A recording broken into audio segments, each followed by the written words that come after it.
Welcome to the SQology podcast. This is Cliff, and I am on the road with Dan Ungaro. See, because he knows how to say his name, and I don't. And we have been on the road now since Monday, and it is now Thursday evening, and we're just now getting a microphone out. So we pretty much said everything there needs to be said already. Do you have anything to add to that? It's been to get to know you. It's been real, and it's been good, but it ain't. It's been real good. It's been real good. So we've been all over like 2% of Texas so far, I think. We started in Austin, where we had an SQology event on Sunday. We had, I believe, 9 competitors at the Tent World in Hutto, Texas, following an IASCA judges training that Travis Chin and Keith Turner had there for Jeremy Price. And that was 1 week after the Mecca judges training that Jeremy Price and his wife Andrea and Dean Elsie and I and my son were at the week before, along with some others.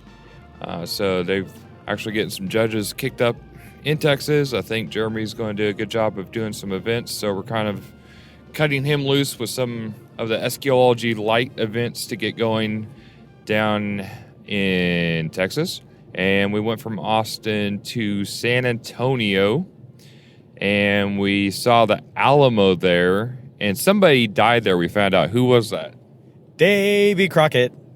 See, that's why you're here. And he used a butter knife in his battles, which we found from Wikipedia, which is always right. And I'm pretty sure that's why everybody died at the Alamo. I'm not sure if it's too soon. Is that too soon? I think you're treading on some people's feelings right now, talking con words about Davy Crockett, so you might want to back off on that. Okay. Well, I'm just going to pretend that I'm wearing a coonskin hat, and then that'll be fine.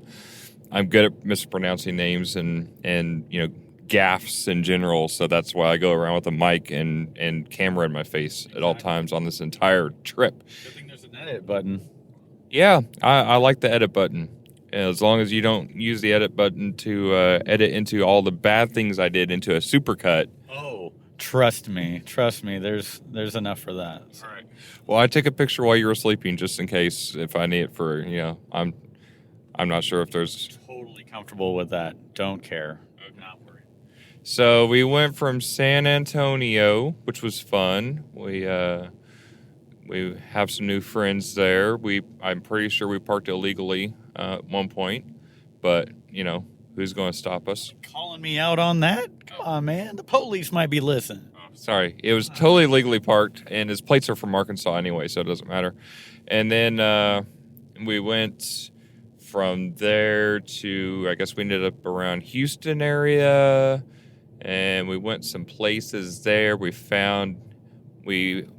accidentally found your, I guess our Daniel there. Yeah, we ran into Daniel. We just randomly pulled into a shop that had audio in the description under there, just see who's there. And underneath the truck, the first guy I saw was Daniel, who I've hung out with at Knowledge Fest, and he's been in my store and all that stuff. And it was kind of cool to see him. It's been a while, so. For anybody that has seen it, he owned, I think he sold it since then, right? But he owned the lime green Beetle that the Soundskins was in the Soundskins booth a couple of years ago at Knowledge Fest that was built at, part of the audio was done at Mobile Toys. And it was pretty cool. Just literally stopping on the side of the road. Audio was in between, I think, like lift kits and truck accessories or something like that in the sign. I don't know how Dan saw it, but he did, and he had this inspiration to pull off the side of the road for no reason, and literally out from underneath the truck pops Daniel. So that was cool. And then we went up to see Chris Pate at Mobile Toys, which you have not been to the MTI Acoustics area, right? Yeah, that was my first time seeing the actual production facility, and it was really impressive. I've had dreams of stuff like that before, and to see it right there was really cool. I'm really happy for Chris for that. Yeah, I don't think we didn't even make it to the retail store, but yeah, it's he's got lots of cool projects he's working on there. Lots of he's really industrialized the whole enclosure making process, but doing it very custom. And he said he's got a turnaround time of like 2 or 3 days on boxes now, from the time they come in on order. So yeah, it's pretty impressive. It makes us all look a little bit better and more professional when that happens. We went from, where did we go from College Station? I'm trying to remember now. Waco. We went to Waco, Texas. And I actually went to see the Waco Siege area of the Branch Davidians while Dan got to sleep in a little bit. I mean, that was his happy time. I left and I've done all the driving. Okay, so give me a break here. I don't get to vegetate over on the passenger side, but at least it images well over here as opposed to over there. So, well, you know what they say about passengers. they can eat shit and die. Right. So this is not a family show. So sorry, guys.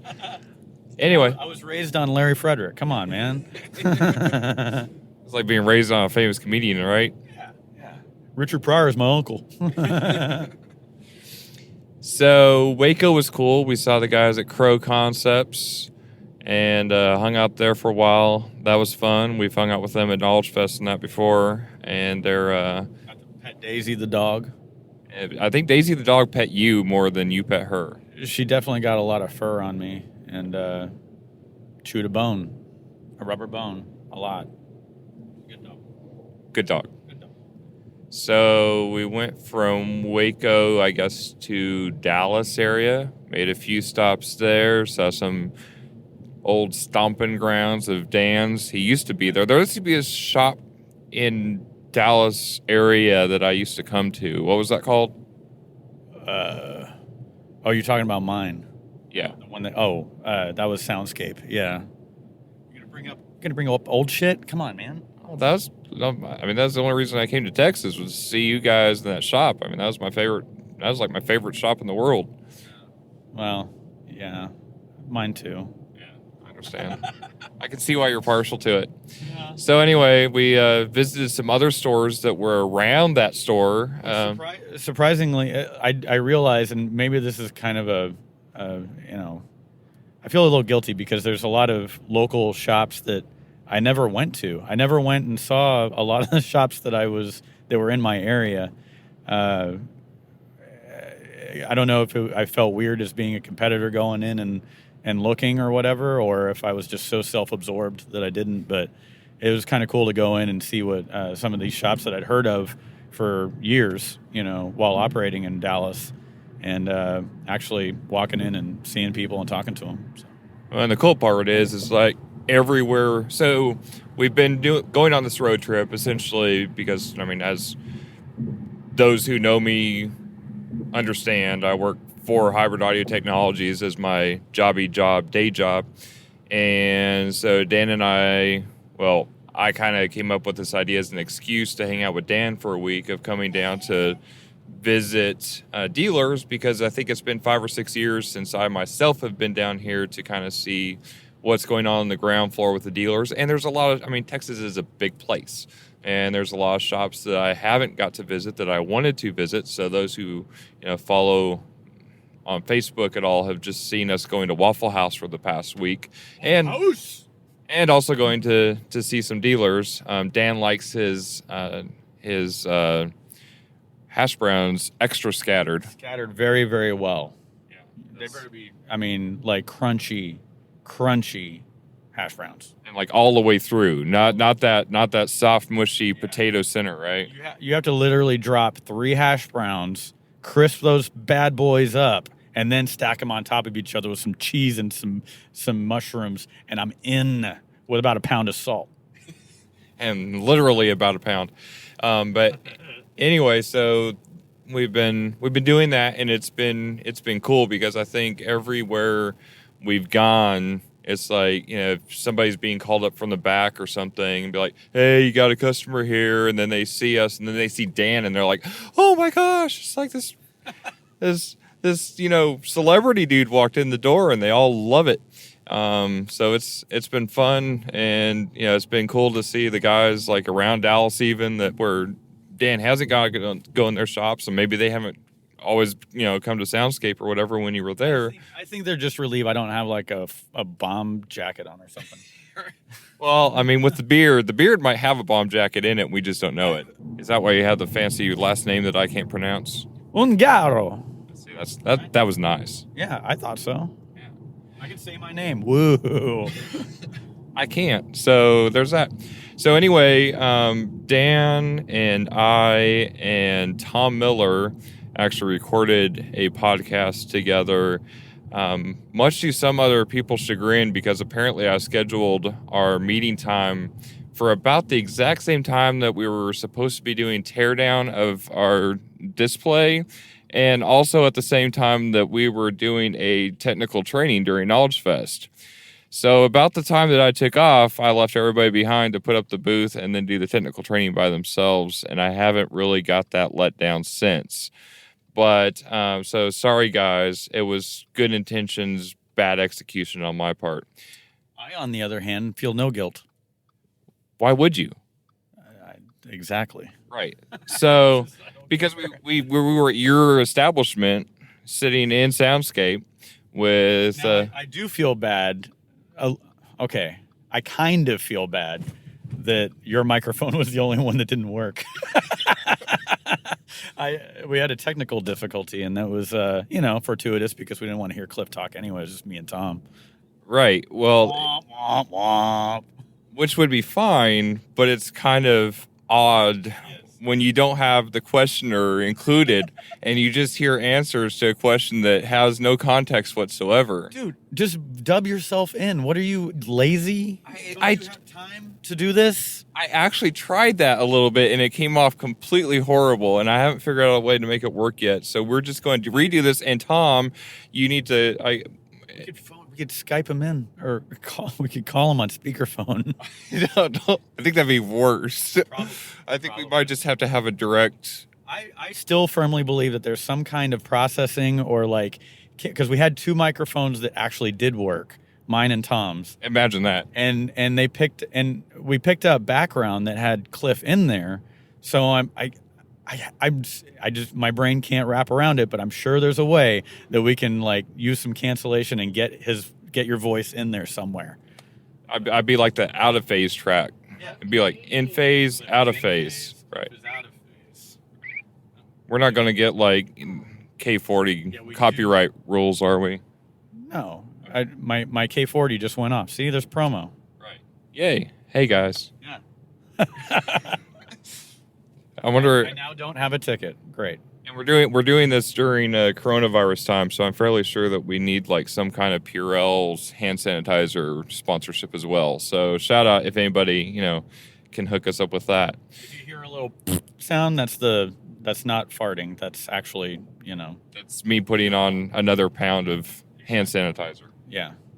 Because you can drink any virus as long as it's a Corona. I don't know. You can have any virus as long as it's Corona. I don't know. Corona's looking for Lyme disease. It's just in thing right now. That's all. Exactly. I don't know why. This is really gonna play badly if this thing like goes like crazy and everybody dies. They'll be like, look at those assholes joking about viruses. If everybody dies because of it, I don't think they'll be worried about listening to our podcast. Dude, I can tell you, there's probably gonna be like 1,000 people who will be with headphones on their deathbed, coughing, and I don't know what's even involved in coronavirus, but they're listening to this podcast, our voices, because you cannot miss it. That's all I'm saying. They will mostly be in the comments section telling us what jerks we are. Yeah. Right about here is where it's going to pop in. That SoundCloud. And we'll give you guys a moment to go ahead and just type furiously away. We will wait until you're done. Tick, tick, tick, tick, tick. So, all that to say, hey, we're here. And so, Dan, for those who don't, feverishly follow you on every social media outlet like I do. That sounds scary. That's a scary thing that you just said. For those who are not internet stalkers like I am, there's this YouTube channel and you did this thing called American Soundscape that was pretty cool that you're still working on, right? We have a total of 3 episodes and a pilot out, and so my production schedule obviously is incredibly slow because those came out. Sounds like a year and a half ago. Yeah, like forever ago. I don't want to think about how long now, but I've got a lot of stuff in the can. So now that if I surface enough, maybe we can get some of it out. So, I mean, do you have electricity where you live? What they do is they hire armadillos to walk on hamster wheels, and that's how we use electricity out in the sticks. Perfect. So, Dan, how did you get started in car audio? I got started in car audio in 2000, and I had inadvertently moved back to Dallas from Colorado to get the band back together, because that was the kind of thing you do when you're 19. And I just needed a job, and I was applying everywhere. And at Circuit City, the only 2 jobs they had that were not commission-based were warehouse and car audio installation, and I'd already done warehouse before, so I chose car audio install. No idea what I was doing whatsoever, but they hired me, and I got trained, and Steve Vining was my install manager, and he basically made me feel like crap every day because I didn't know what I was doing until I did, and then he became one of my best friends. Very cool. So when did you, with your progress, you started at Circuit City first, or? Yeah. Okay. So I started at Circuit City. I was there for about 4.5 years, just 6 months shy of being vested, which was an idiot move, but focused a lot on the basics. We were the only place or the only Circuit City that was like very consistently soldering all our connections, because Steve really wouldn't have it any other way.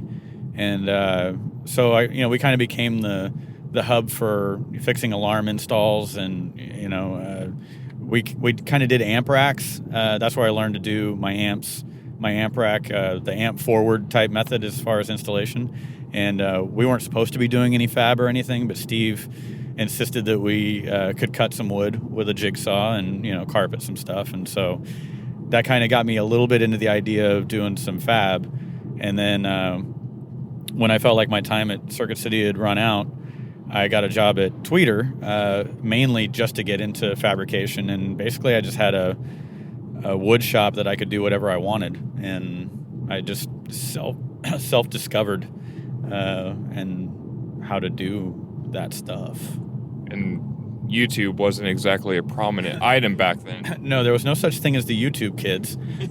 This is in 2000. Well, no, there was YouTube, but it wasn't like what it is now. Yeah, to have a digital camera and do all that stuff was a big pain in the butt, and nobody was doing that. But the Alpine builds were really big then, and that's where they were on their website. They used to have build pics of all of their of the crazy builds they were doing, like the Civic and all that kind of stuff. And so you could look at the pictures and kind of figure out what they were doing. There wasn't a whole lot of explanation, but you could read some articles and stuff like that. But for the most part, that's how I figured out how to get started with fabrication, was looking at their pictures and then kind of mimicking that and trying to find, the path to, pretty stuff. Right. And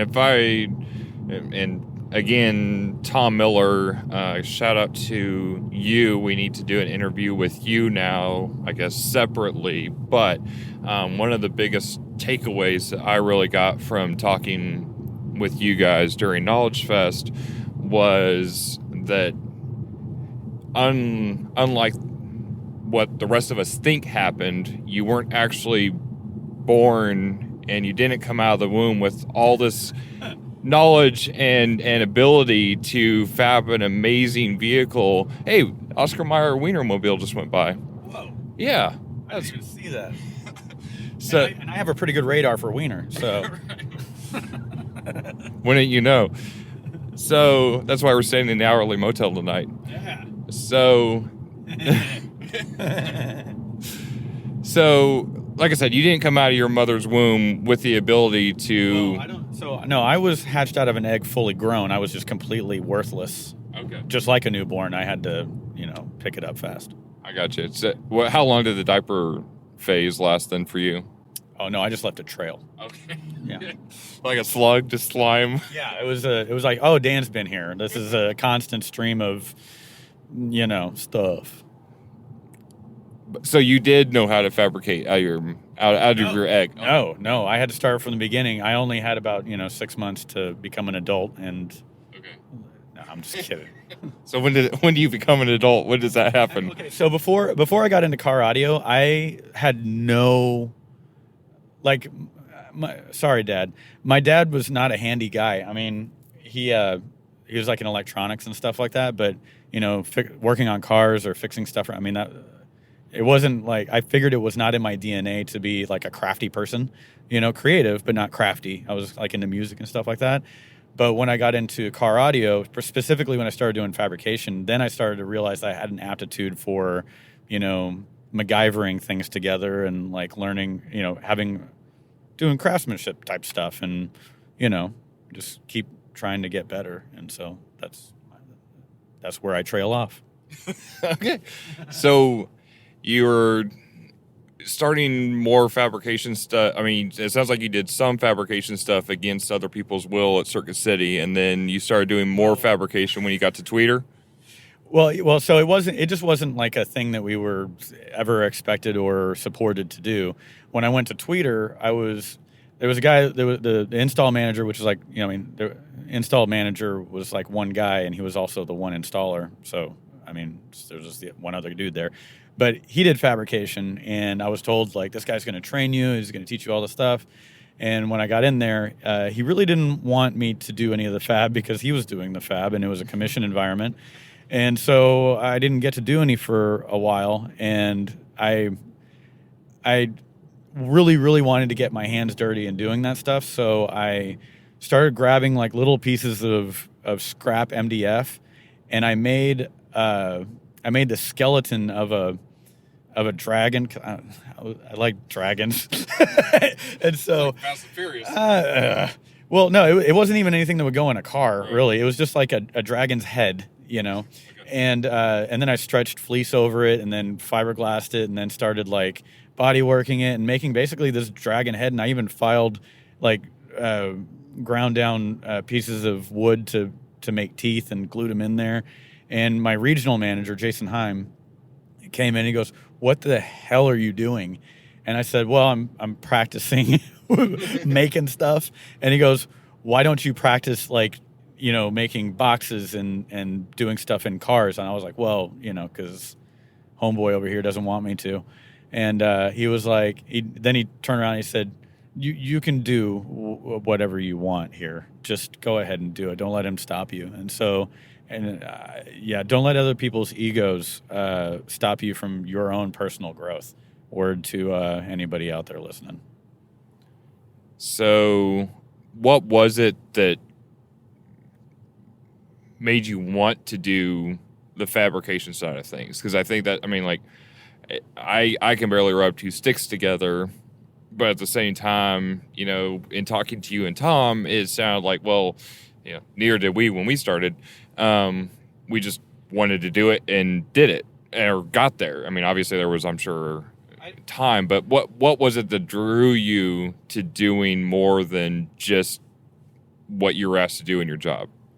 I don't know what it is for other people, but for me, and I guess I just always thought everybody thinks the same, and I don't think I've changed that until like more recently. That like, oh, people think differently, but I just odd how that is.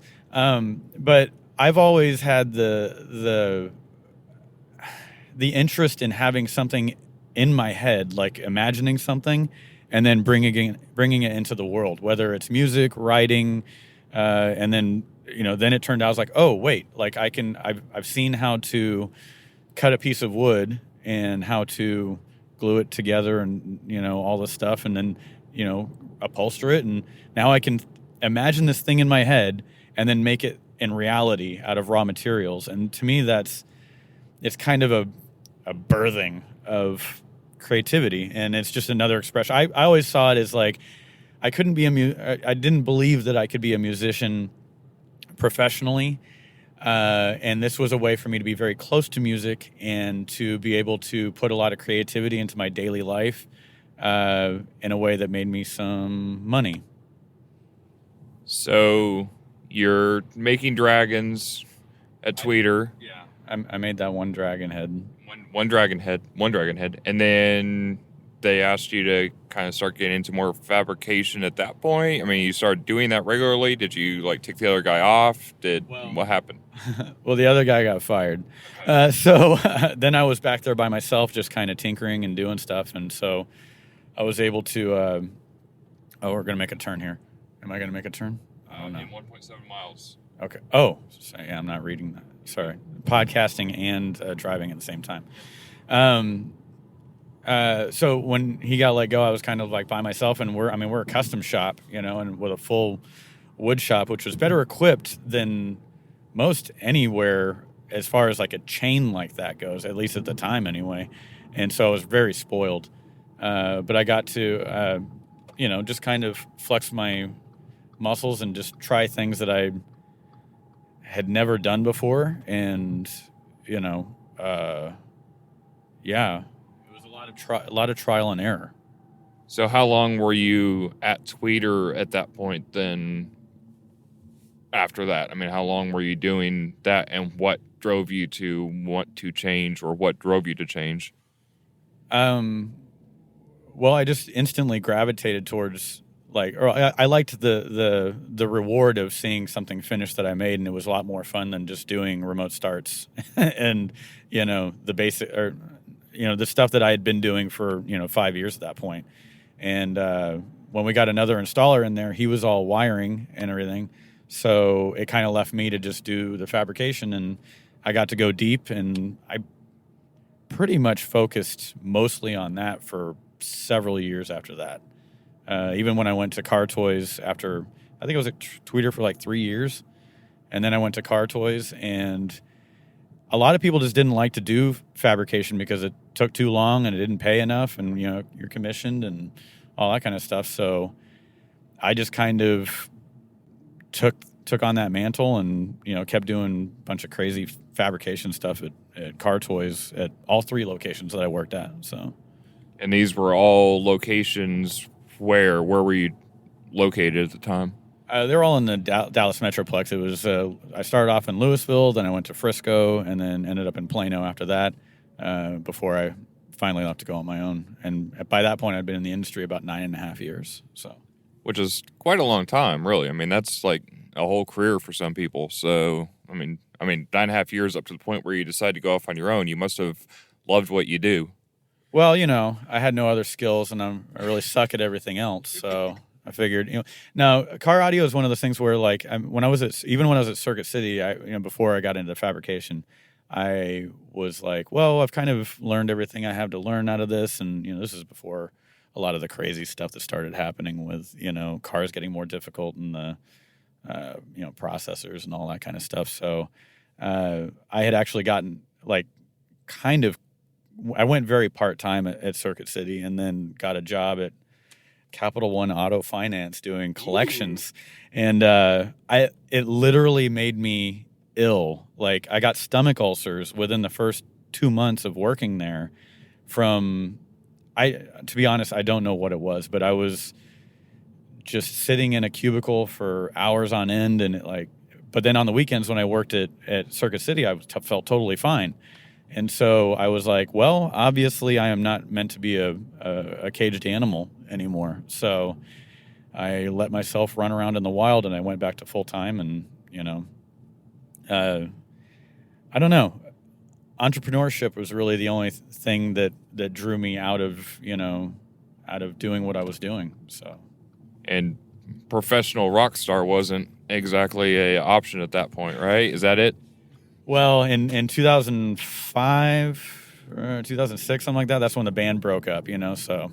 And I remember telling a coworker when I was at Tweeter, I was like, no, I'm just a car audio dude, and I guess at the time I still kind of had it like, this is what I do until I become a rock star. And then when the music fell away, I was like, well, now I'm just a car audio guy. And then I doubled down into it, and I really, it was a job for a while. I admit it was a job for a while, and it wasn't. When I was at Car Toys, it wasn't necessarily like the most, like 100% the thing that I wanted to do, but I did find there were projects that I enjoyed doing, but it became, it was a hustle, and there was just a point where I felt like I could focus more on what I wanted to do and build the kinds of things I wanted to build if I was doing it on my own, and that's pretty much where I left in 2009. Went off and got a little spot in the back of a warehouse, and that was Ungaro Custom Designs at that point. So what pushed, that's a fairly significant step that most people don't take. Most people stay working for somebody else or in a secure spot. You're in Dallas. You're not lacking for car audio stores around you in Texas with skilled people that you could work with. What pushed you into taking that step of risk and reward to start your own thing? Well, looking back, I realized what an idiot I was for thinking this. But I was working for Car Toys, and I knew that if and I looked at other places to go work, and I realized that in a retail environment, I was going to be, I would get, Christmas Day and Thanksgiving Day off, and that was about it. And I was engaged to be married, and I was like, if we're going to have kids, I would like to be there, be available to go do whatever, and I didn't think that I was going to be able to do that if I had no interest in management, so I was going to constantly just be an installer who was working that schedule and doing that hustle every day. And I thought if I went off on my own, I could dictate my own schedule. And in a lot of ways that was true, but you keep I was using my future as a family as a motivation to keep filling the sails to push that boat forward, and it just kept going on and on from there. And I'd always wanted to own my own business. I had started a recording studio years before when I was at Tweeter, and I realized that you really shouldn't start businesses in businesses you don't know anything about. No matter how much you like it. And I was like, well, it makes sense for me to do car audio because I know car audio pretty decently, and I'd been in it for, about 10 years at that point. So, it made sense, and that's why I did that. So immediately in the first year, you took off and you were a rock star in car audio, and everybody was following you on YouTube, right? Is that how that worked? No, not like that. No, not even. I don't even... No, I had a MySpace page. I did. No, that's the only answer I have for that. No, So how did it work? Well, I started off. Initially, I thought I would be a custom shop or like a custom guy for other shops. I didn't want to do retail. I didn't want to talk to customers so much. I was thinking that I could pick like 3 or 4 shops around the area that didn't offer custom work, and basically my thought at the time was that I would be a hired gun to do custom work, and I would have my own fabrication facility in which that they wouldn't have the overhead of dealing with, but they could sell the work, I could do it, and they could make their profit off of it or whatever. But either I was a horrible salesperson, which is very, very likely, or just nobody wanted that. So either way, that didn't work. And so I kind of ended up going mobile for a little bit until decided to open up a retail spot, and then I got my first business partner. So. Okay, so you, what was your focus? Just kind of what you'd always lived with in retail, as far as just saying, okay, well, I'm going to do remote starts, and I'm going to do this, I'm going to do that. Did you already have relationships set up with vendors, with brands that you were going to work with who your target audience was, or did you just kind of fall into it at that point? I mean, what was your focus starting out? I had none. We basically went in there. We signed up with distributors and went to. There was some really good. There back then it was before Knowledge Fest was in Dallas, and we did the. There was a bunch of distributors would get together and have at a hotel and have like their own kind of little Knowledge Fest or something, and that's where we met. We were going through there, and there was at the Harman table or the Harman booth. Matt Cale was there, and he was the rep for them at the time. And, I had the idea that I wanted to be really high-end because of the tweeter experience and how much I liked working with high-end equipment. And, I was a budding audiophile, I guess. And, when he was like, hey, how about this JBL stuff? And I was like, I did that at Circuit City, and I wasn't crazy about it. And he was like, you kind of like did the whole opened up the jacket and say, well, you want some Electromedia? And I was like, ooh, Audison, and I'd never heard of Hertz at the time, and he had to sell me on that. But he needed a demo car done, and that was like one of the first things we did was we built this demo car, and, I built the whole trunk out, and I learned a whole lot doing that car, and really realized how little I actually knew about car audio. And that's where Larry Frederick called me and told me what an idiot I was, and told me that I had to rethink how I do things. And I'm really glad that he did, because kind of changed the trajectory of what I do, and also gave me the confidence to pursue higher end stuff, and that there was another level to go to other than just putting expensive equipment in a car.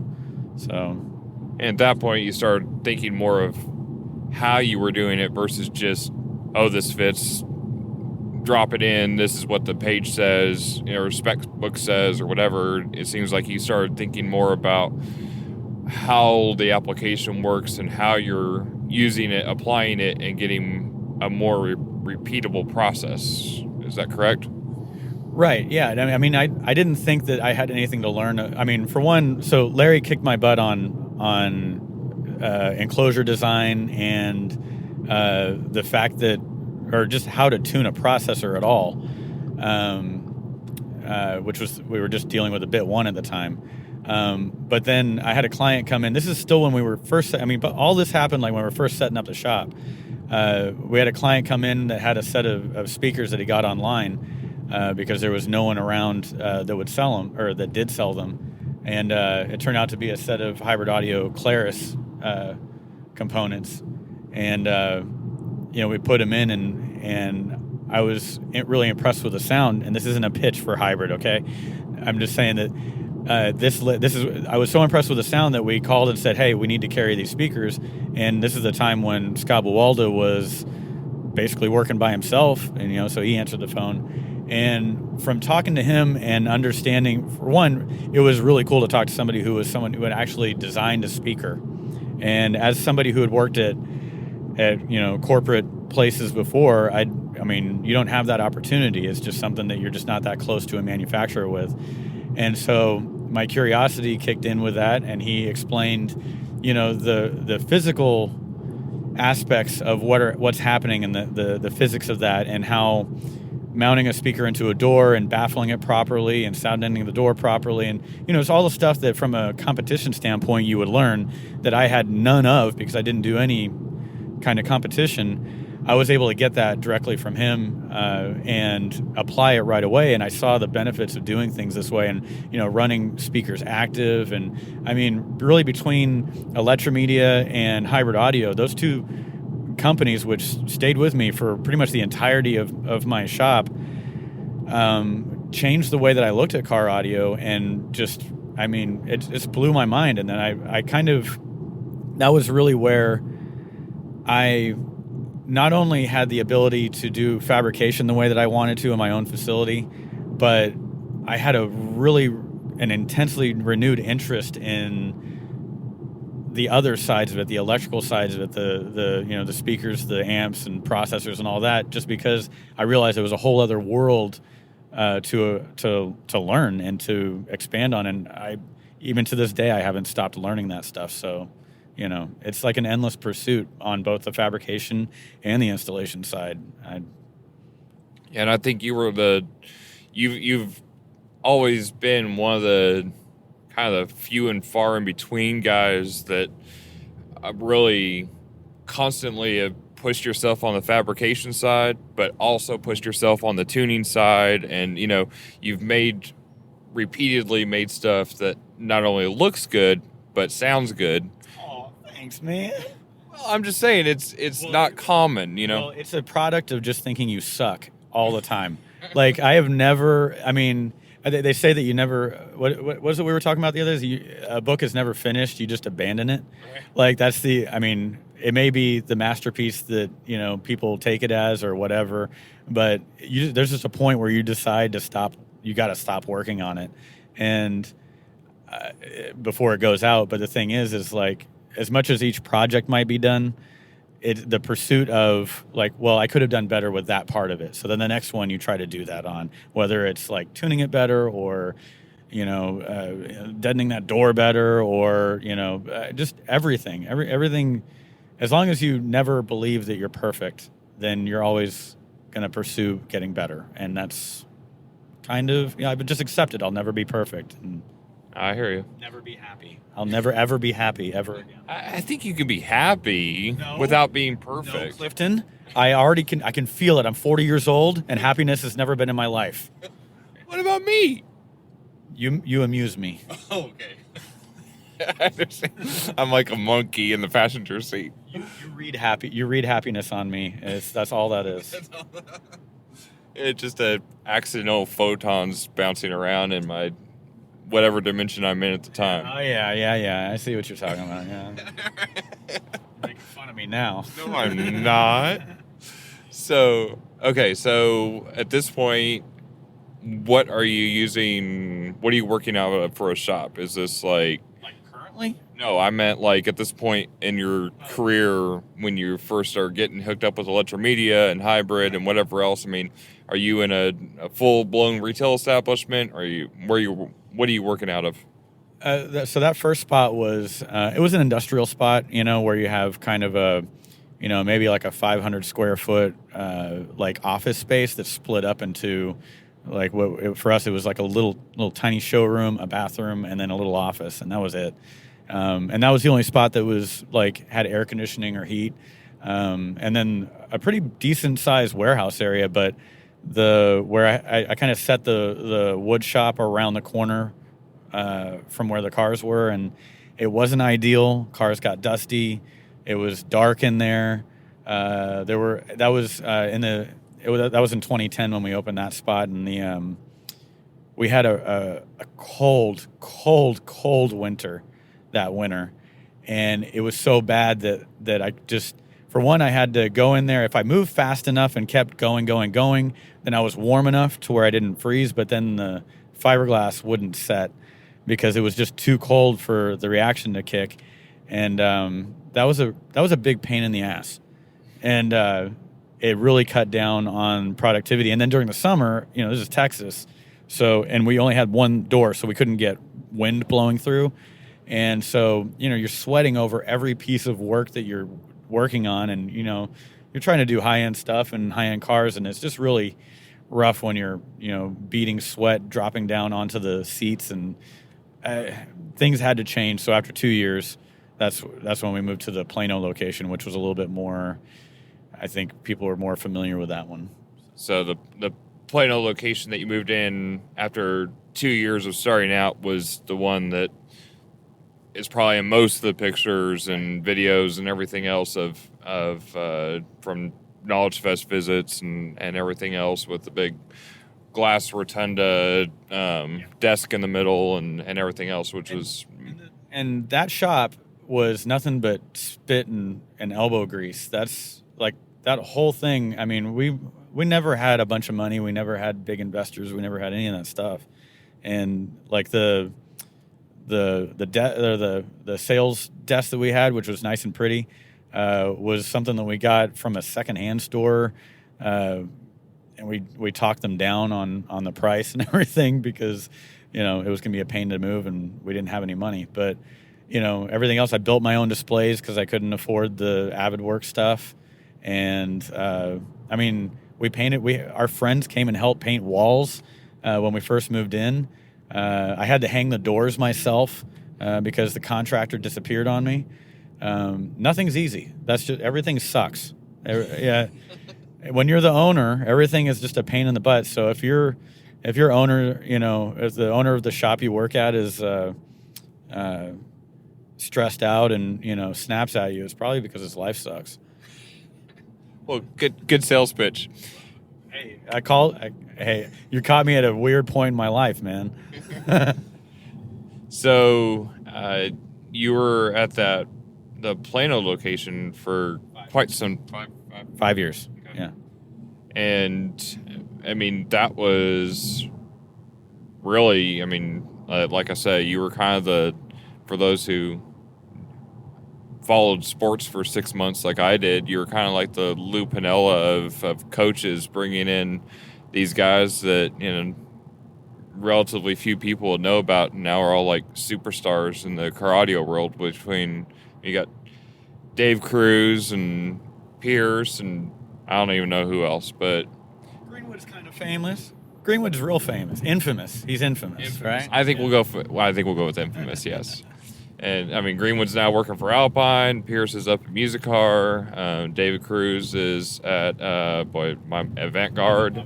Yeah, in Florida. But the thing, and I had other people go through there as well who were, some of them were very good and a couple of them weren't, And the thing is that crew, the where we were at our pinnacle, was the last of that, I worked up to that crew. It wasn't like it just instantly happened. And, the lessons that I learned with previous employees really informed how I went forward with them. And, like involving Greenwood in the interview process, because I knew that they were going to have to deal with him. So it was important that everybody gets to know each other, right? And I also needed a second opinion, because by that point, when I was really hiring a bunch of people, was when I didn't have any business partners. So it was important that everybody get along and everybody felt like a team. And I really tried to not only make everybody feel like I was there to support them and that we were all in this together, but that I was going to provide all the tools and resources and everything that I possibly could to help them do their best. So that I could expect it. When I sold my clients on us being the best, then I had to know that the people in the back, that I was responsible for, and I was responsible for their work, that was going to happen. And they didn't let me down. I had phenomenal people, and they raised the bar constantly on their own. And I just kind of said, well, okay, yeah, let's do that all the time now, forever. So at that point, what year was it? You guys moved up to earning the Retailer of the Year award with Mobile Electronics. That was 2016. And at that point, you became a millionaire, and everything got easy.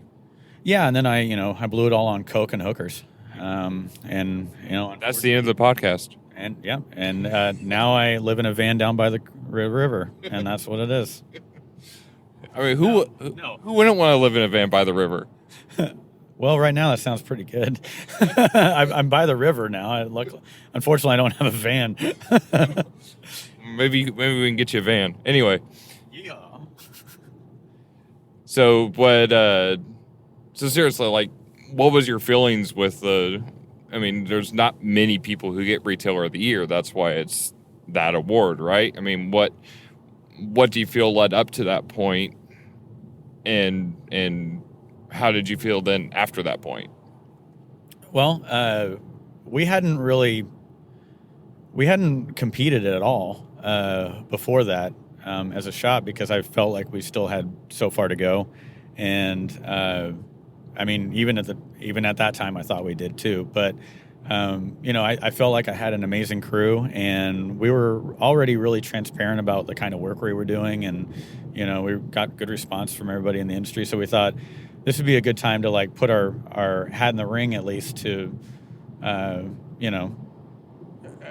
lay up for next year or something like that. I mean, that's really what we were up against Musicar and Kingpin and JML and like all these amazing shops that, I'd looked up to for years.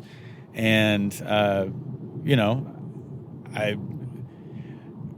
as much as we were putting in all the effort and all the work, and we are always doing our best, none of us thought that we would win. I mean, that was an enormous shock. And I think when I gave my speech up there that was apparent. But I feel like, just to be included in with the group of people that we were was an honor in itself. So.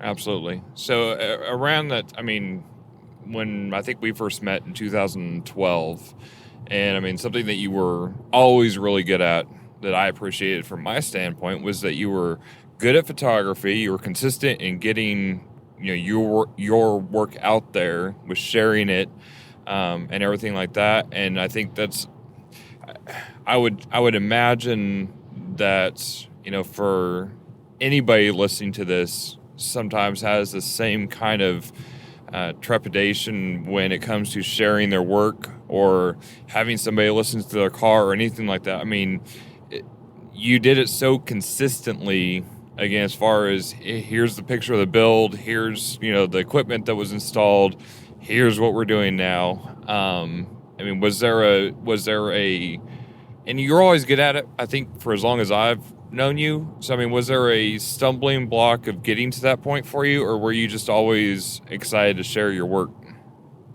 Well, for one, I was shamed into it. I used to only post. Oh, I mean, it was still in the early. I mean, I remember signing. Like, I joined Facebook for Soundscape. Like, I didn't have a personal Facebook page at the time, and I really rarely ever posted to it.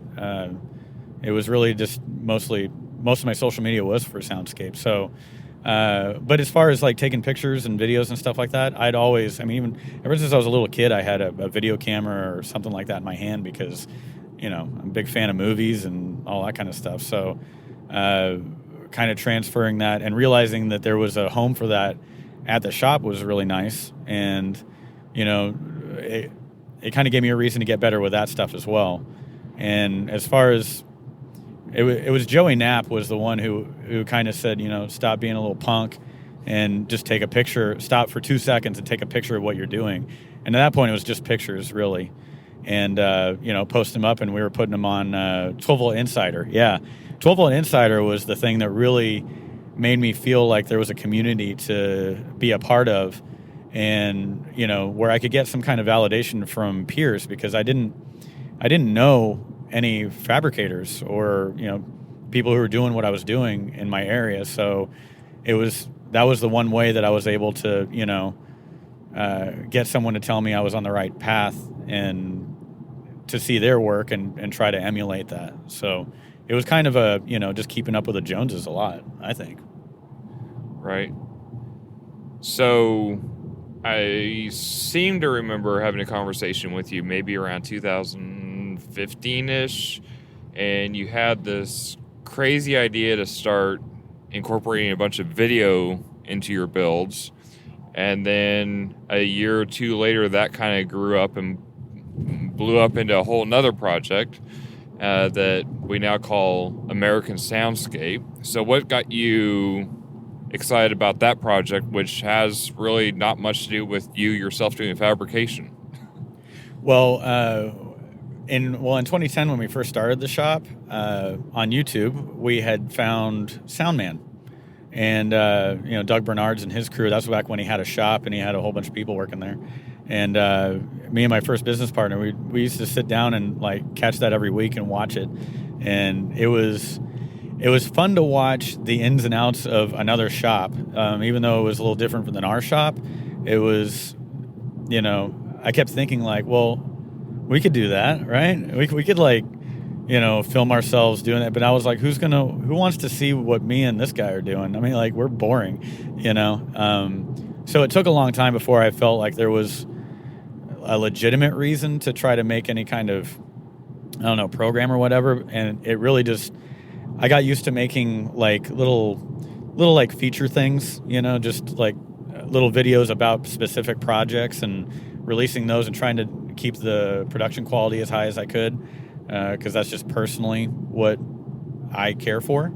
And then there was a point where I thought, if I wanted to have a show, like an actual show, something that would be consistent, I didn't think that my little shop had enough material to keep people interested or to pump out that much content. So I always, from the very beginning, thought it would be cool to go to other shops and show what they're doing, and because I already looked up to all these amazing installers and fabricators. So why not show what they're doing? And I didn't really have any ego about it at that point. So the plan was always to do it this way. And now that I don't have a shop, just still fits. So I mean, it's kind of cool. Have video camera will travel. That's right. So you had the Plano store. You were there for 5 years, right? Yeah. And so what made you want to take the next step from that store? Oh, a whole bunch of things. Let me count the ways. Well, for one, the landlord kind of sucked, which I'm not sure that any don't.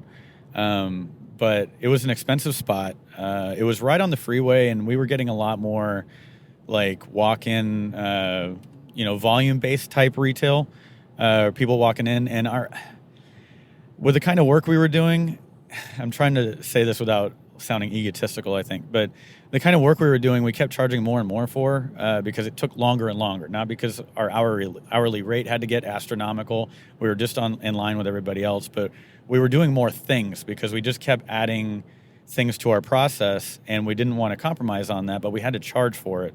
So there was a point where we couldn't sell entry-level equipment because our installation we weren't going to compromise on, and things had to be in balance to justify the purchase. So being within a stone's throw of a Car Toys and being right on the freeway, we were getting a lot of people coming in who we would we gave everybody all the time they needed to decide if they want to do business with us or not. But when we got to the price point at the end, it was way more than they were thinking. Even walking in thinking like this is more expensive here than other places. But I felt like we needed to change kind of the way that we presented ourselves, and I didn't want you to walk. There's a lot of aspects to it. There was, for one, I didn't want you to walk into the showroom. I felt like we needed to have our projects be a mutual agreement that we're both parties are doing this. We're doing stuff that was experimental in a lot of ways, and we were shooting for a bar that you just can't 100% expect to hit it on the first, like when the customer first comes to pick up the car. That's why we worked into the process that you're going to come back for a retune, and sometimes multiple, because it's not about making it sound great for us. We know what that is, but making it sound great for the person who's buying it. And so we would let them come in let them leave with a reference tune, considering also what they said that they liked. But then let them come back and guide us through a tune so that they could have exactly what they like, whether we liked it or not. So in that spirit of partnership, when you walk into the store, I wanted to have like a reception area where we could decide, are we going to go look at the car? Are we going to look at the installation facility? Are we going to go look at radios and stuff like that? I had so many people come into the Plano store and say, how much is an amp, and I'm like, well, it's not really so much about how much the amp costs. It's about the whole project, because it's not an amp doesn't make the system happen on its own. But when you have an amplifier sitting there 15 feet away from them, and you refuse to just give them a price on that because it's irrelevant, they kind of start to think you're an asshole. And I just hated people looking at me like that. So, walking into a reception area gave me the freedom to choose, to make an assessment and choose, like, what are we doing from here? and gave them the understanding that this was a multi-step process. This wasn't a clerking situation, which is why getting rid of the sales desk was a big deal for me, or the sales counter, because for one, I didn't want a counter in between me and my client, and no one writes a $10,000-$15,000 check at a counter like that. I mean, you go to buy a car for that much, and sitting down in a at least a cubicle, right, is the way to do that, not standing at a desk, or at a counter, You're not buying a hammock or a chair for $60. You're making a major purchase here. Right. Yeah, we don't have a little conveyor belt and a scan thing. I mean, you're asking someone to perceive a high value in what you're doing. Now, this is obviously for the business model I had. This isn't for everybody. I totally understand that. It was for the kind of business model that we were working around, and it was very consultation based, not sales based. And when you scheduled, and that's where we went to a locked door with a scheduled consultation, because for one, we didn't have a lot of people, a lot of staff there, and it was more about us having that agreement on what the project was going to be. So having an appointment showed that they were going to respect my time and that I was going to respect theirs. I'm not going to answer the phone. I'm not going to answer the door. They have that time.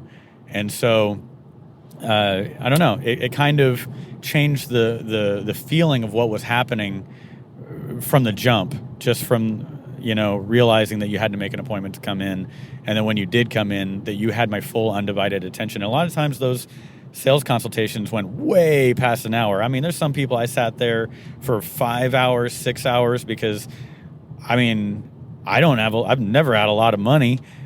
This kind of money to ask somebody to drop, you got to really make them feel comfortable with it. So, I was invested in that concept at that point, or at the point of the consultation.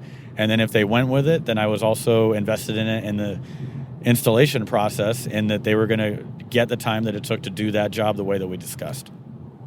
Absolutely. Also during that time was really kind of when the American Soundscape dream started building.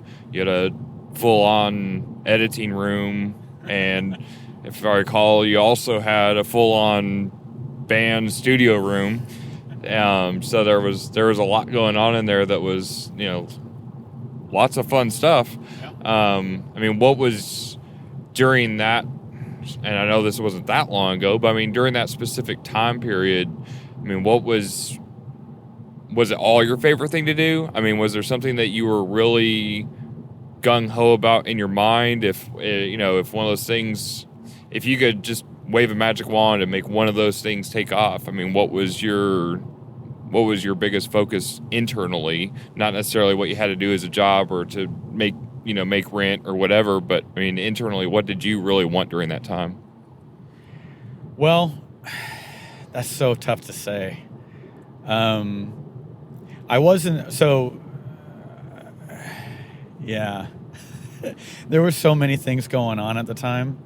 I had a room that was set up for the studio because I'm selfish, and I don't know. It was one of those things where it was kind of from a customer perspective standpoint, having the studio there was really cool, because they could see that I knew the process from creating music to recording it to putting it on a CD or a file to putting it in the car and listening to it in a system that I had designed and built and implemented. Was kind of like a start to finish. It's like going to a chef who says, I'm going to make you a meal, but not only am I going to cook this meal for you, but I raise cows. I raise the wheat to make the flour, to make the bread, to go on the bun that makes doing the whole process. That kind of gives them an understanding that you really love everything to do with this. And I do. And plus, was getting the band back together again, midlife crisis kind of thing. And I had a space, and that was, that's that one room. That was when it was one room, when the studio was one room. it wasn't until the American Soundscape thing when we decided to just go off and do the 2018 Western tour, where we got to go see some of my favorite shops in the whole world.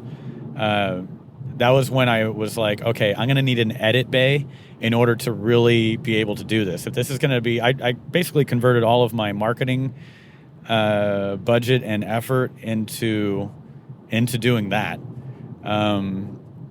And it created the necessity to have to turn the inventory room, which, I was drawing down the amount of inventory I kept in the shop because we're doing more project-based stuff. So I had another room available that I could use to do that, and that's where the first few episodes of American Sounds, or actually all the episodes of American Soundscape that have happened up till now were done. And it worked out really well. So throughout your career, you've been involved in a lot of builds, and builds even outside of ones that you sold or were at Soundscape or whatever. But what has been the work that you've been the most proud of over the past 15 plus years of doing this? Oh, man. Honestly, the employees that I've had that have gone on to do bigger and better things. The development of the employees has been your favorite work. Yeah, I feel like I provided an environment for them to grow, and the work that they did with me, I just enormously proud of. And the influence that had on other people, enormously proud of. And the fact that they've gone on to be even better, super enormously proud of. And excuse me, the reputation that we had as a shop, I can't feel bad about any of that. I felt like we stuck to our guns and we were very true to what we were doing. And that's, as far as like things that I built, as I said before, you're never actually happy with anything that you do. But there's some favorite projects and stuff like that I did that, will always be true to me, but I always like to think my next project is my best one. So it sounds to me, I guess typically I would ask the question, what would you do different or what would you change? In this case, regardless of eventual outcomes, it sounds like you really wouldn't change much when it comes to how you did business or how you ran your business and how you presented your business to your customers. You wouldn't change. Yeah, the operationally and culture-wise, I'm 1,000% happy with where I went, where we were evolving and where we were going. On the business side of it, as far as the money management, and to be honest, from day one, that was never something I wanted to have to deal with. Right. That's why I had business partners to begin with, was because that was going to be them, and I was going to be, the fab guy, the sales guy, the marketing guy, whatever I ended up being. But I definitely did not want to crunch numbers and try to figure out, any of that stuff. It was never fun for me. That was never the thing I wanted to do. And, I was able to do it, and I did it for a long time on my own. And, when my personal life took a dive, it took like another year for, things to devolve. And the spirit started to die. Not with the business, not with my love for what I was doing, but just within me. And I was too busy to stop and take a breather or figure out what the solution was. And I guess if I could say, if there was one thing that I think I wish I could have gone back on was to believe that I really did need a partner, or need somebody, at least to hire somebody to handle that part of it. because I was always, there was a dark cloud that was always over me. Even when we won Retailer of the Year, it was a huge dark cloud over my head, thinking about and the way that I felt was like I had this beautiful apple that tasted so good, and it was just everything that I wanted, but deep inside there was like some mold growing.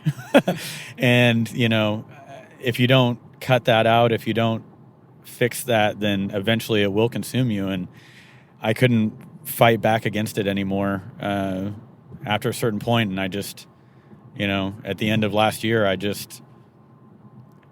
didn't want to sully the reputation that I had built, that all of my team had built with me, and I didn't want to let my clientele down by trying to keep pushing forward when I just financially couldn't do it anymore.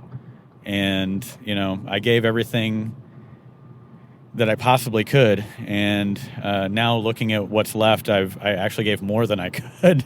Because but that's just what happens when you put everything you have into it and it falls apart. So, all right. So, speaking of that, we'll just go ahead and drop the other foot. So, about 4 months ago, you posted a picture, I think, of your Soundscape hat that you had.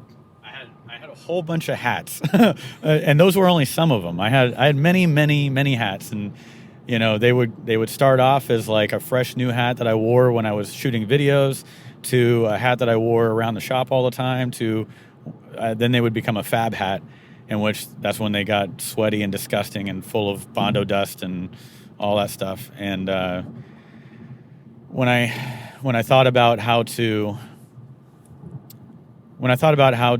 share with the world that I had made that decision, I saw a stack of some of those hats, and I was like, I have spread myself so thin at this point that wearing all these different roles, and I felt like it was a fitting metaphor for how I felt. And,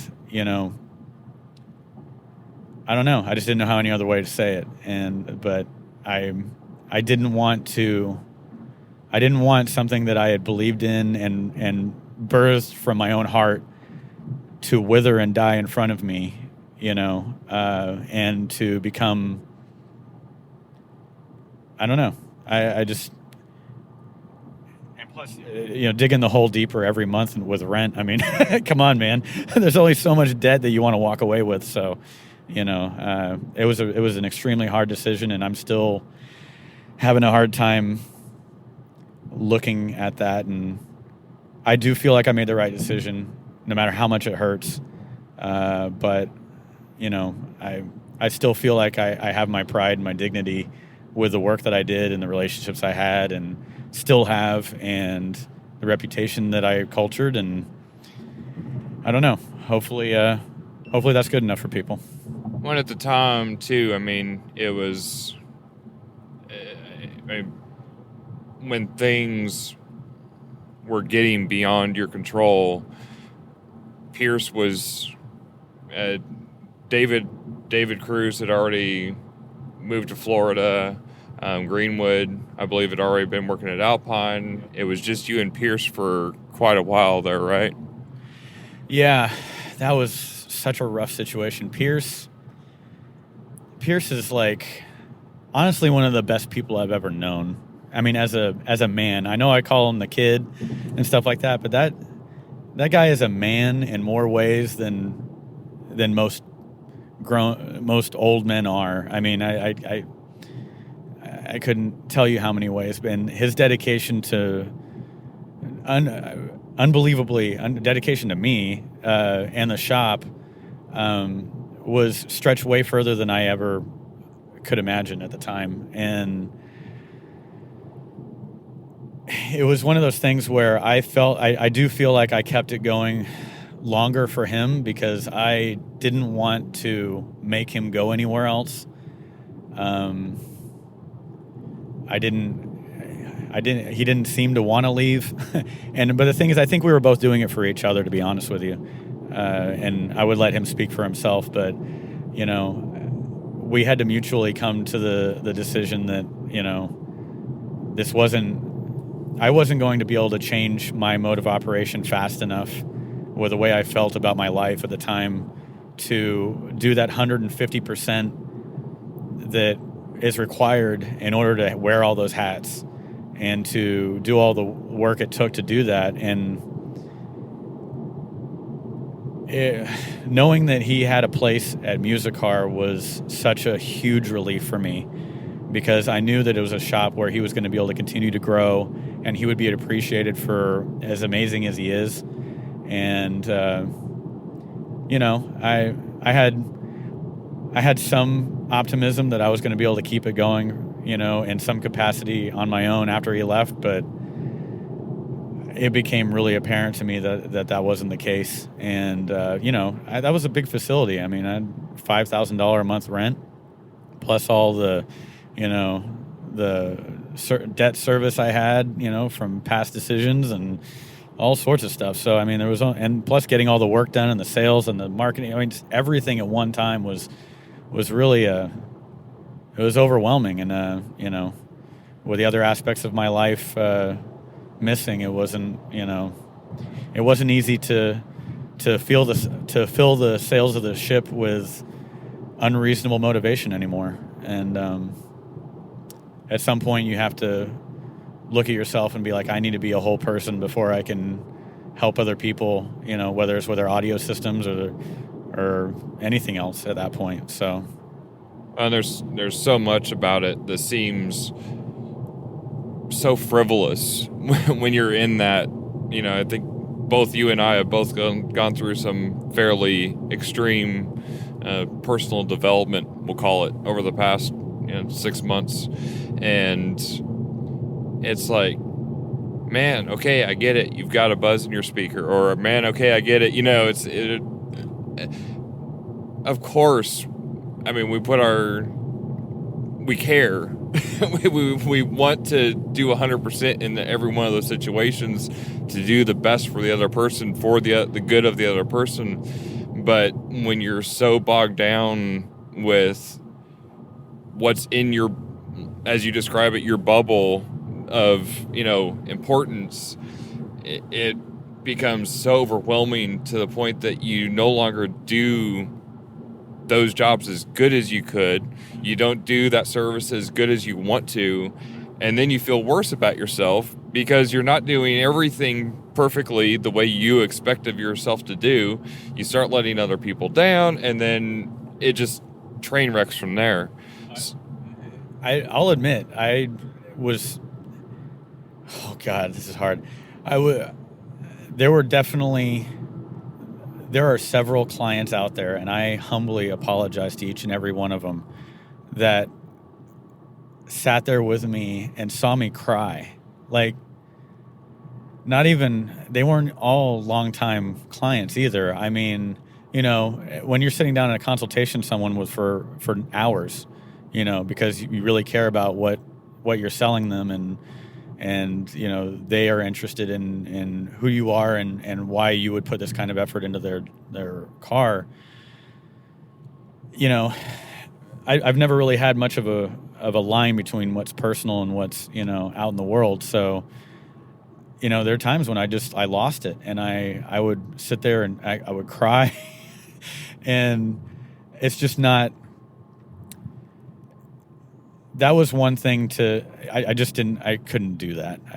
It was too much. I was an emotional wreck. I'm still not totally not an emotional wreck, but yeah. Do you think during that time, I mean, you had personal stuff going on, plus you had the business going on, plus trying to keep all that together? I mean, was it all just kind of together, self-fulfilling prophecy? I mean, did it all just come to a head at once, or do you think one had more influence over the other? I mean, do you think the personal stuff crept into the business stuff, or do you think it was just yeah? Well, the thing is from there. I mean, there was a certain point, and before I closed up the shop, I mean, I'd been sleeping on the couch in the shop for a year.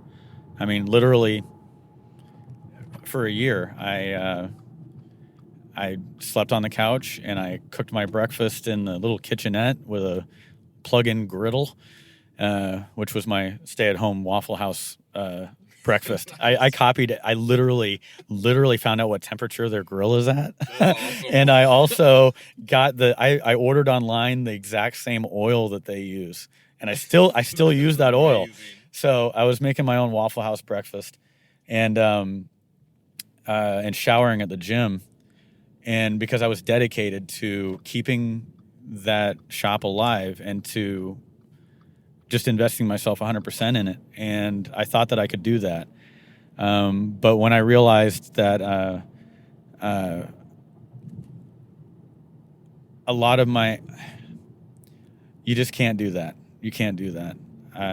When you're grieving inside and you're having that hard of a time as a person, it's hard to put on that face every day and, be as productive, even though you're there 24/7. Oh, there we go. K40. Thank you. Yeah, we're still driving. I'm driving and talking about my horrible life at the same time. At the end of the day, this is a business that most people that I know, and the most people that I've met with, even on this trip that we've been on, you can tell there is a personal stake in what we're doing. It comes from the heart. I don't think anybody really chooses this because it's they told me in high school that I should do this, or, I got the degree, so, I guess I'm just going to do this now. It's something that you choose to do because you have an aptitude for it and you feel like it's part of who you are. And when who you are is, crushed, then it's very difficult to keep those pieces together enough to do your best at the shop. And when I realized that I was at a point where I wasn't getting the work done fast enough to be able to pay the bills and to be able to get the equipment for the next job on time, it was just, I realized that my clientele and my reputation were going to be the things that suffered. And all I was going to do was just keep building debt. And I couldn't make those promises anymore and know that I could keep them. So a conversation with my best friend and my sister, they were very honest with me about how they saw it. And, I had to make that decision. It was one of the hardest things in my life. So I guess the reason that we're actually discussing this on a car audio podcast is, for one, I think it's time for both the industry and the hobby to be real. I mean, we're all real people going through real struggles, and sometimes we always try to put our, best foot forward on Facebook and whatever else. And I think, one of the great things about the competition side for me is the fact that it's a real thing of people getting together in one space, and we're not just jibber jabbering on Facebook and, measuring each other's sizes. We're out there. It's proof of the pudding. We all get together and hopefully we make, better sounding cars out of it. But this has always been such an emotional thing. I mean, all of it, whether you're in the industry or whether you're a hobbyist or whatever. I mean, just look at, the wreckage on the car audio forums over the past 20 years and on Facebook and everywhere else. I mean, we're all very emotional about this stuff, and we seem to be all a little bit hyper emotional people, but we never really talk about the emotional side of things and our growth from that and how car audio has affected that. Because I know I wouldn't be anything like the person I am today. I was in structural design and engineering forever, and it was a very black and white thing. I mean, there were ups and downs. There were struggles like anything else, and yeah, you had your bad days and your good days, but it didn't have the emotional fortitude like this industry does. And I think there's something that draws us in to that, But it also means like a hyper realism when things are good or bad, that affect us all as humans. But again, we don't talk about that part as much. We all want to put this best foot forward, and sometimes things don't go as planned. Sometimes, you don't get first place. Sometimes you're not retailer of the year. Sometimes things crash and burn, whether it's in your, your home state, your emotional state, how you relate to the world around you, everything like that. So, 4 months ago, posted a picture of your hat, things went dark. A lot of people really haven't heard from you since. Yeah. I had actually, kind of been realizing that there was a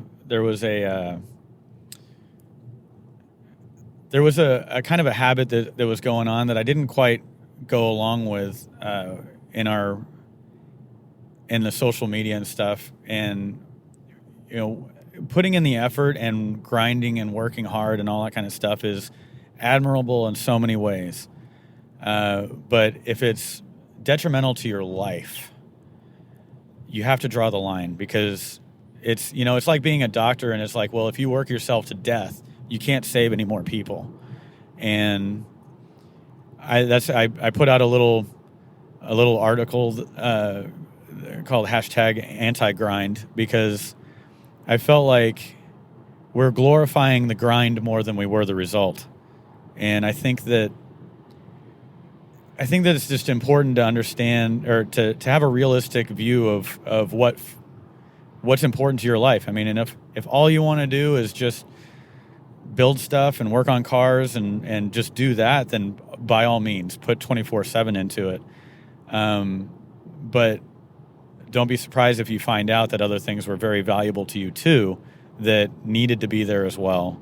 And I mean, I didn't walk away from my personal life, but it definitely suffered for many years for the amount of focus and effort I put into my business. And, I just felt that I needed to do that in order to provide.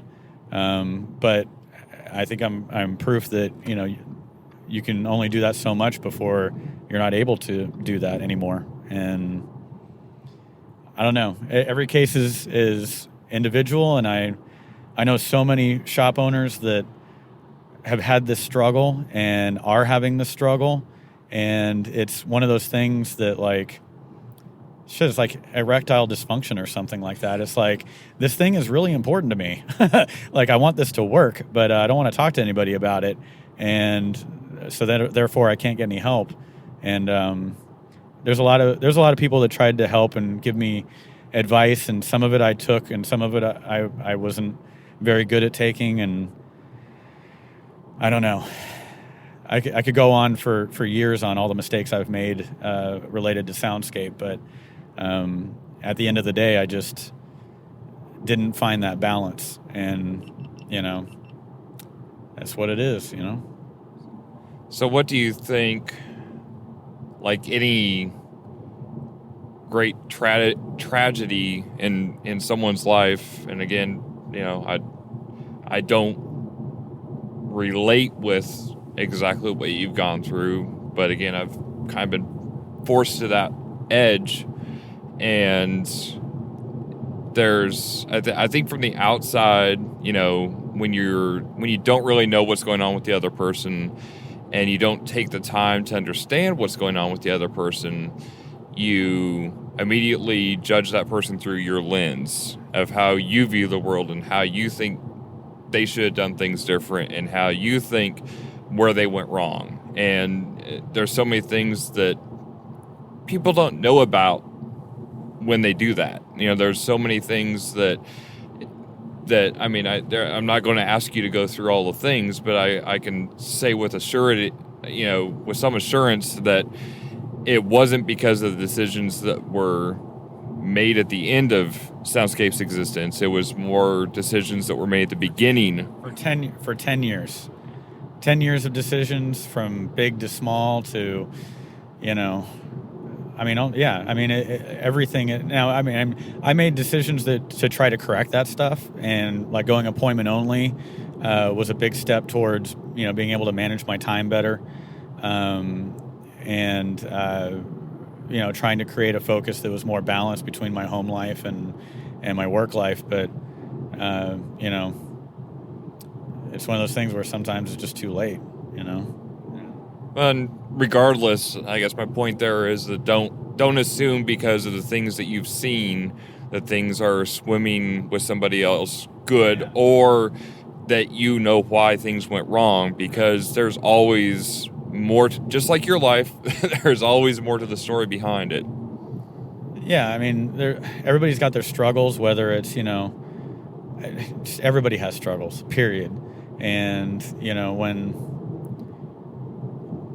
when something like this goes down, it's easy to make assumptions about what goes on, and some of them might be right, some wrong. I don't know, but I think that I don't know. So that when I kept believing that I could put in 150%. That was my thing. I was like, I can do 150%, and the truth is, at the end of the day, you only have 100%. We can be idealistic and we can be gung-ho and we can be like, I can make that happen. I can do that. I can make that happen.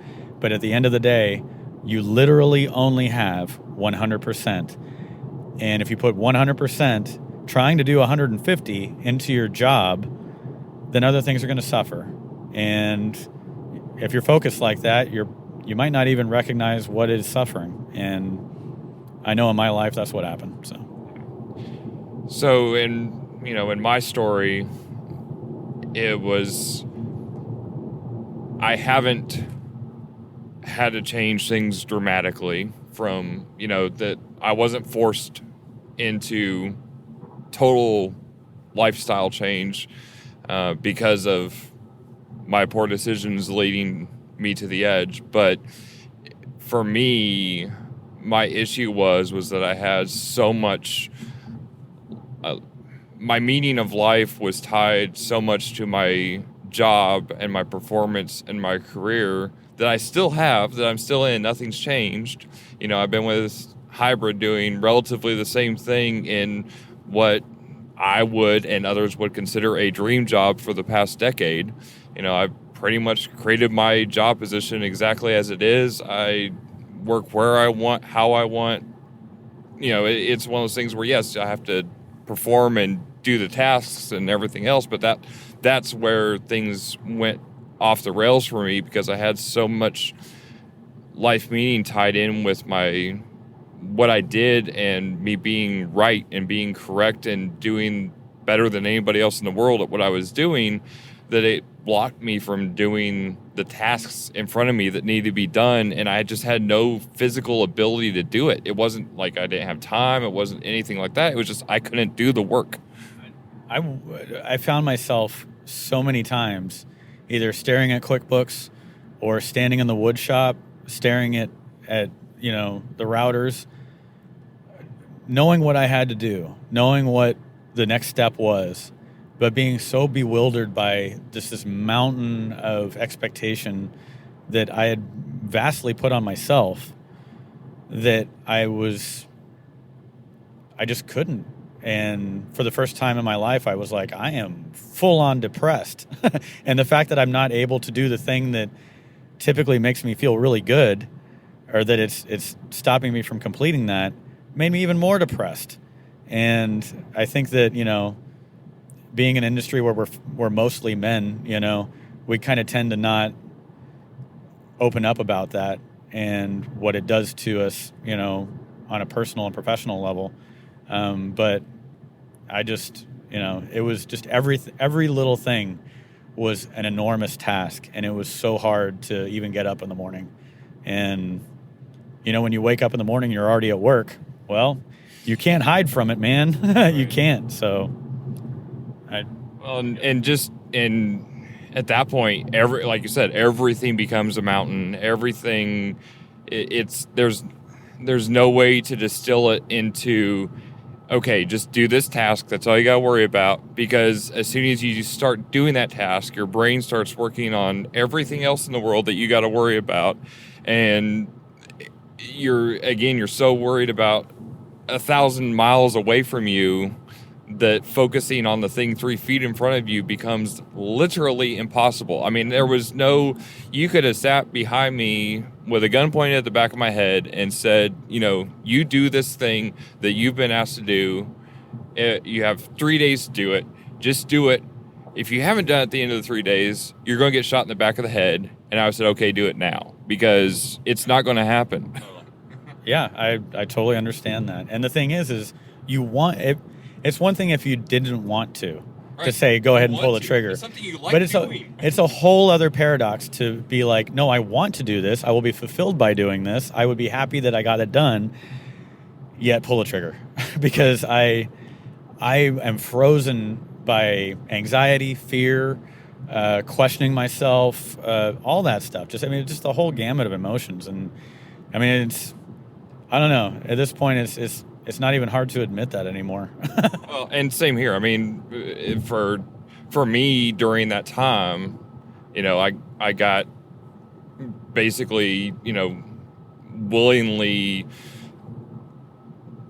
using alcohol as a substance to get through that time. And, I can say that with some confidence now, but I mean, it was one of those things where it helped subside the anxiety for a minute, and then it would help raise the anxiety up, and then the alcohol use would go up, and then the anxiety went up. But really, at the core, it was never one of those things where I was addicted to the alcohol. It was never an issue there. It was when I stripped the alcohol away and I said, okay, enough of that, and put it to the side, then everything got way worse. And that's when I realized I had an addiction to the anxiety itself. It was like I had built up this, substance in my own body of, you have to feel this certain way to operate. It feels like normal. I mean, escapism is something that's, at that point, when you feel that way, I don't think there's any physical way to escape. And so escapism from an internal way like that is I know I definitely have done it still, and it's any kind of relief becomes the only thing that you care about. And, it could be any number of things. And for me, going out in the woods was the only healthy one that I found, I think.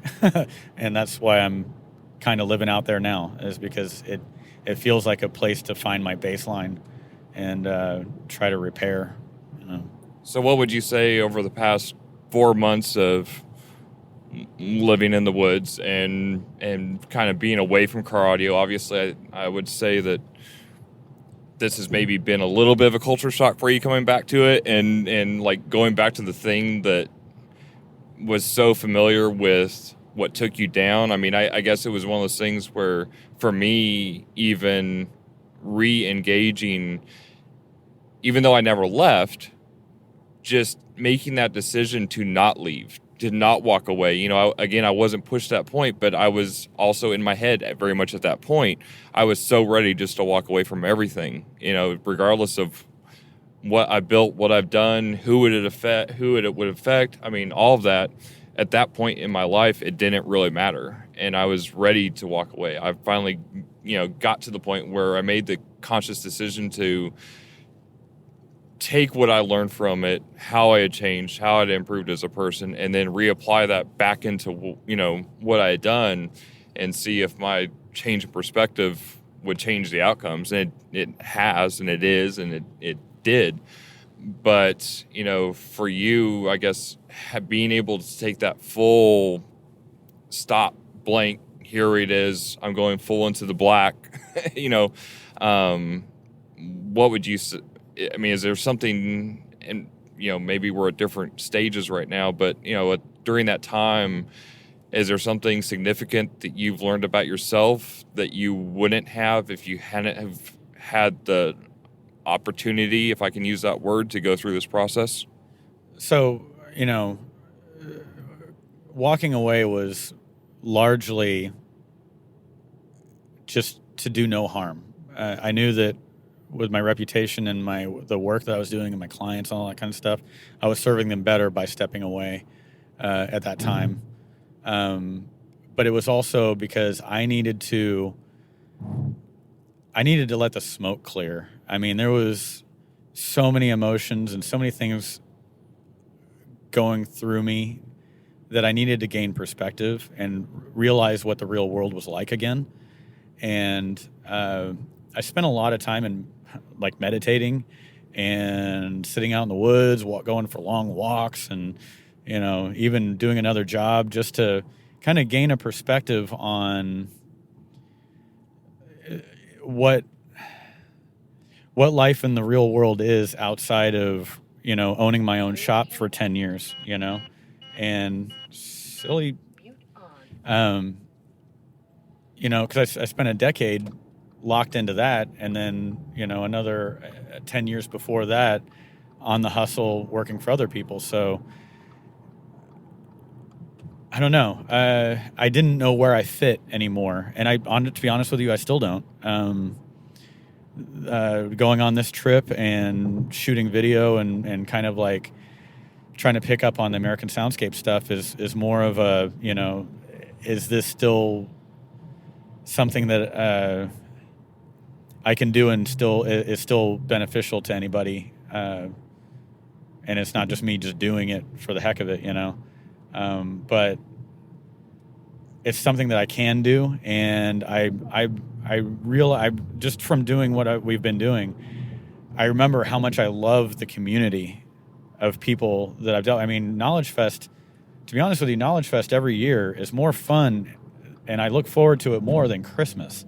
I mean, and I know I'm not alone in that, because I get to see all my peers. I get to see people that I really look up to, my friends. We get to, it's a party of sorts, I mean, for the first time in 10 years, it's weird to think like will I get to go to Knowledge Fest this year? I mean, I don't have a business. I don't know what to expect.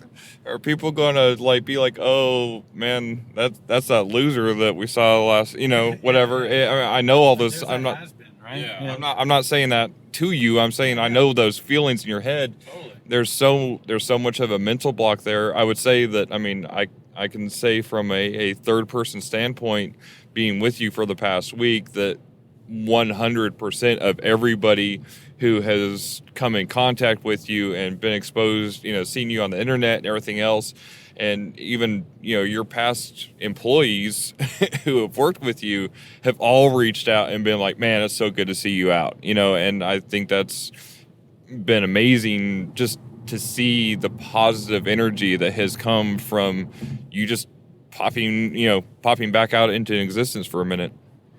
Well, yeah, I mean, I felt like that I needed to cleanse my palate on the whole thing, because this is something that I love. I mean, you don't put this kind of effort and time and pieces of yourself into it if you don't love it. And I needed to step back and get a perspective. And now I'm a much calmer person than I was 4 months ago. To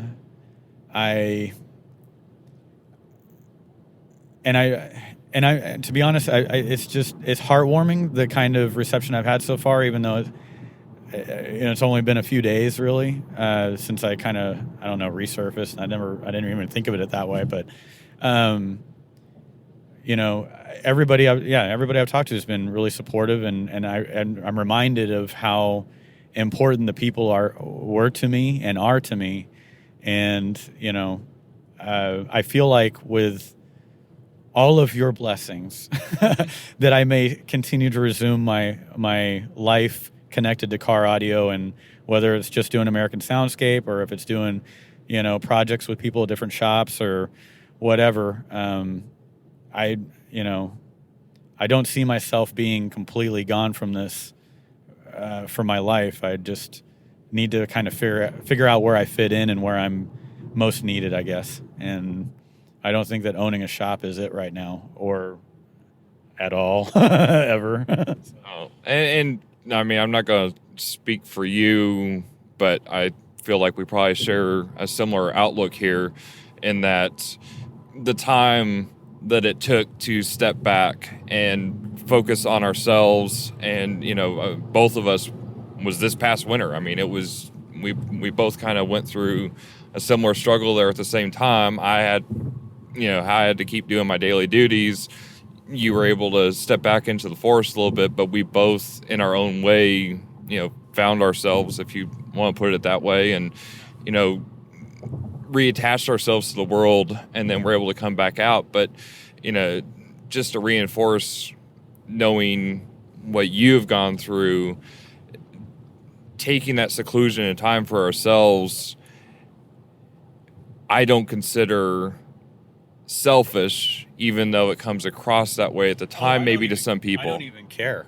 If you think it's selfish, I'm sorry. The fact that I'm here right now should be good enough. Yes. Right. I did what I needed to do in order to, I'm not any good to anybody the way that I was, period. And that was, same here, full stop. It was not going to, life was not going to continue as we knew it. Yeah, you can say whatever you want. I could care less about that part of it. I needed that time. I probably still need a little bit more time, but I think that, kind of easing into this and being, I don't know, somewhat non-committal is what's helping me see all of this in the kind of light that I need to in order to really, reinvigorate that love again in the right ways and not be motivated by outside forces. I really need to do this in a way that's true to me. So what do you think is next step for Dan? Dude, I just told you that I'm not going to sit here and try to predict my future. What's your 10-year plan? To be 50. Okay, well, I guess that's good. Hey, we share that plan. In 10 years, we will both be 50 together. Man. No, right now, my plan is to, have a garage, I have a garage that I could fit my car in, and then, a saw table. I still like making things, obviously, and I want to build things, and I actually have a couple of projects that I have to do. One in particular that is, I promised that I would do this project, and by hook or by crook, I'm going to do it. And, I need a garage to do that. So I'm kind of working towards that right now. And, concurrently, I figure my tentative plan at the moment, and I'm not going to let anybody hold me to anything at this point, but my tentative plan is to continue shooting American Soundscape in the capacity that I can, and as much as people allow me to come into their shops and do it, and edit that and put it out, and hopefully do or film any projects that I do in my own garage, even if just on a personal project basis or whatever. So it's kind of a see what happens sort of situation. I understand how that goes. So next time we'll hang out and watch the YouTube channel in a van down by the river with Dan. Yeah. I think that sounds like the plan that we're going to go for. That's right. Yeah, definitely. I'll be doing my installs underneath the shade of a tree. So you'll be a shade tree mechanic, a shade tree installer? No. Shade tree. Well, and sap gets on your car then, and then it makes the windshield all messy, and it just ticks you off for miles and miles then. Yeah, I don't like sap on my windshield. Well, on that note of wisdom, we'll talk to you later, sir. Thank you very much, Clifton, and thanks for coaxing me out to do this trip, because it's reminded me that this world is still here and that there's a lot of awesome people out there still. So.